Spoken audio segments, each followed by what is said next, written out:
families, this is Miss Gaby from Excel, and today we're going to talk about reading. If you came to school and you picked up an activity bag, you will find some wonderful reading resources along with this little tip sheet right here that provides you with some wonderful information and tips on how to help your child become a stronger reader. Now, why is that so important? Well, reading with your child is one of the most important teaching tools for developing literacy. When you read with your child, you are helping your child in lots of different ways. They learn about the world that they live in because books can take you to amazing places. They learn new words that they might not hear in everyday conversation because, books can say such interesting things and say words that we might not need to use on our everyday life. They grow as listeners, speakers, readers, and writers.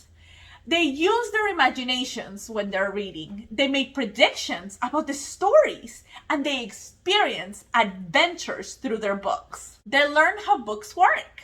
They understand that words are different than pictures in the pages and that you turn pages from front to the back of the book. They build a relationship with you and you create some bonding experiences with your child when you read together. Now, where and when is the right time to read? Well, make a reading routine. Choose a special time and place to read in your home. That could be in the room before they go to bed, or maybe you can have a reading corner in your house, or a special chair where you guys sit together, maybe like a rocking chair. You guys can pick a space and make it a routine. Have your child sit close or on your lap so that they can hold the book and turn the pages when you read together. And keep a book for your child to read in the car when you guys are traveling. When you guys are going from one place to the next in your car, it's an excellent time for your child to browse through a book and start exploring a book on their own.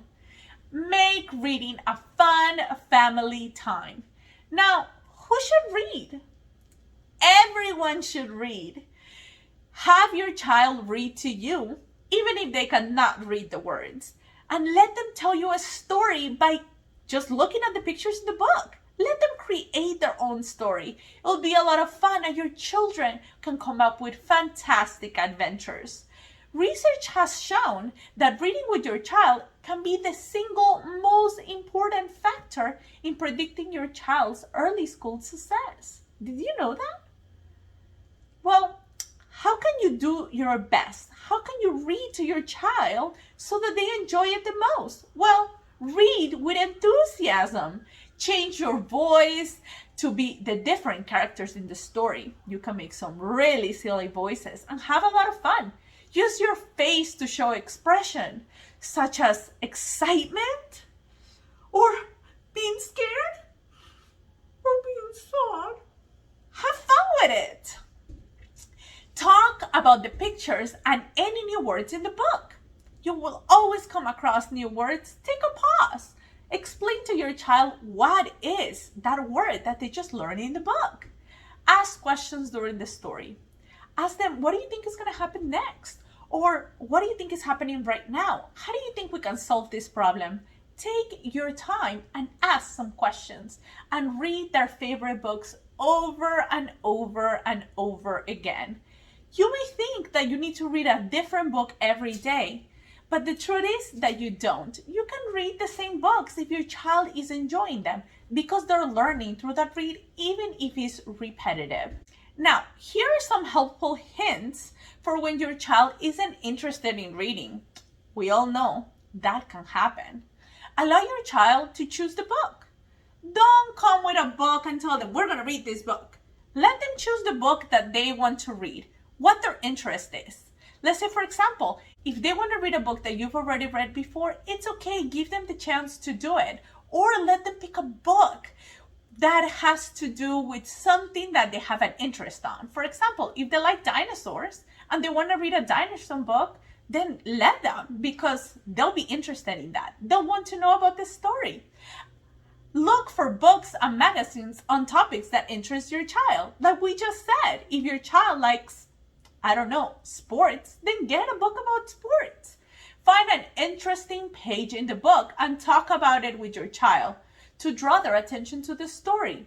If something really cool is happening, or if there is a beautiful picture in the book that you want to talk about, describe, point at things with your child and discuss, do it. It's going to be fantastic for their interest.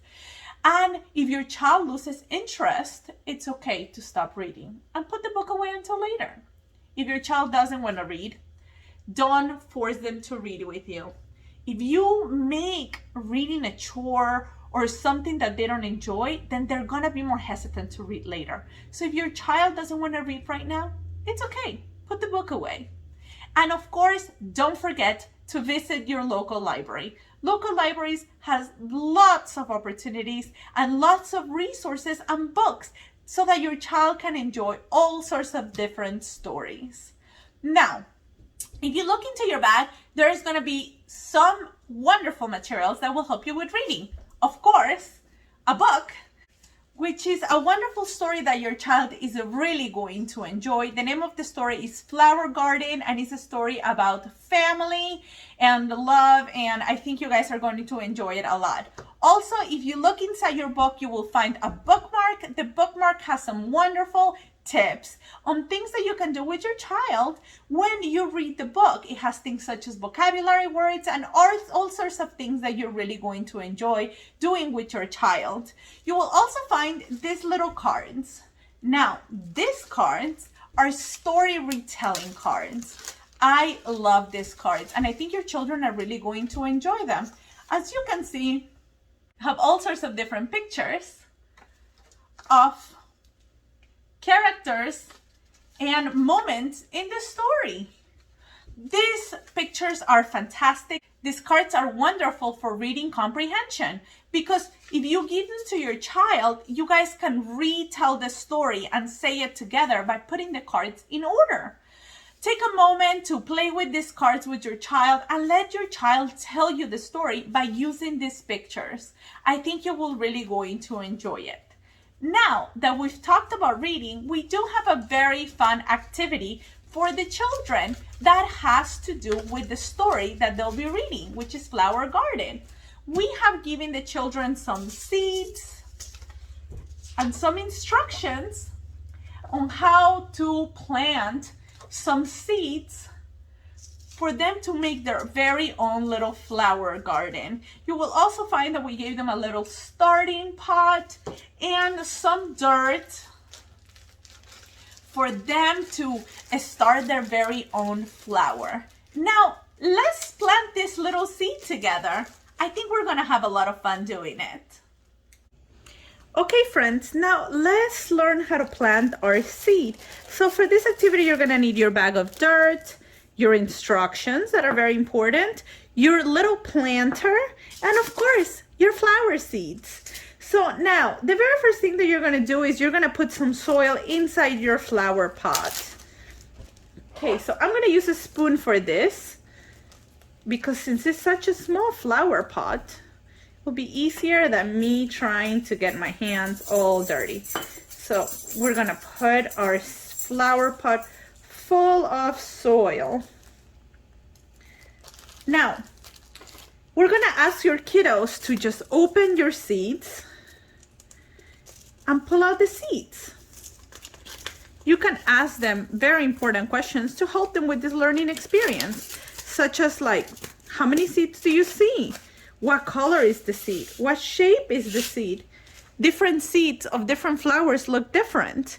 In the case of this one, as you can see, these seeds look very long. So they're not very round. In the case of these ones, they're very long. So what you're gonna do is you're gonna just put all of your dirt in the pot, then you're gonna grab your dirt and you're gonna poke a hole with your finger, and you're gonna grab 2 seeds or 3, and you're gonna put them there. Now that we've done that, we can cover it up very lightly. We're gonna put a little bit of water on it. Now, don't forget, pots can leak at the bottom. Don't forget that pots can leak at the bottom. So I'm gonna recommend you that you put a little plate under it, and then you just go ahead and pour your water. You don't have to pour a ton of water, just enough to get the dirt a little bit wet, as you can see here.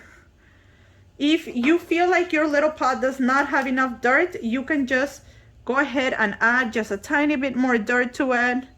And that is it. Your seed will grow in a few weeks. You can see that it will sprout.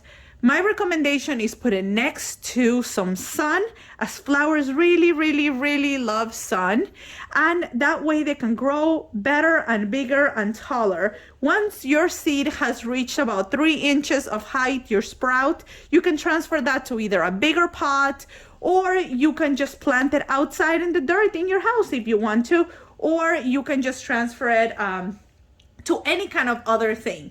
Now, there is plenty of dirt and there is plenty of seeds, so you can do more than just this one planter. So you can use all sorts of things to start a seed. You can use a cup, for example.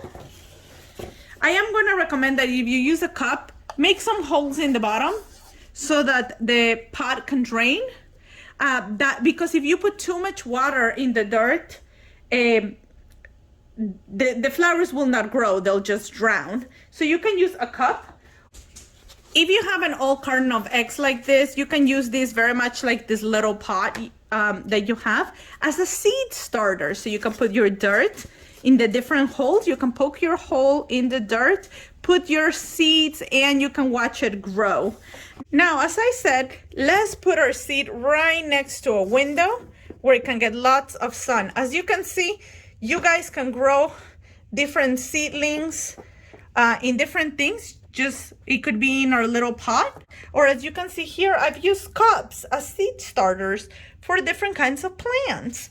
And as you can see at the bottom of these plants, I've made little holes in the cup so that the water can drain better, and that way the plants don't have too much water. As you can see, all of these plants are leaning towards the sun, and that's because plants get a lot of nutrition and wonderful things from the sun, so they're drawn to the sun. As you can see, they're all facing the sun, they're all leaning towards the light.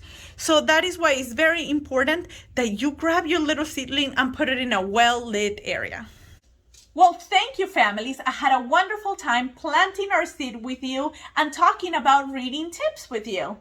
Now, don't forget to watch our next video, as it will be a read aloud of the book Flower Garden. Thank you for joining me. Bye. See you next time.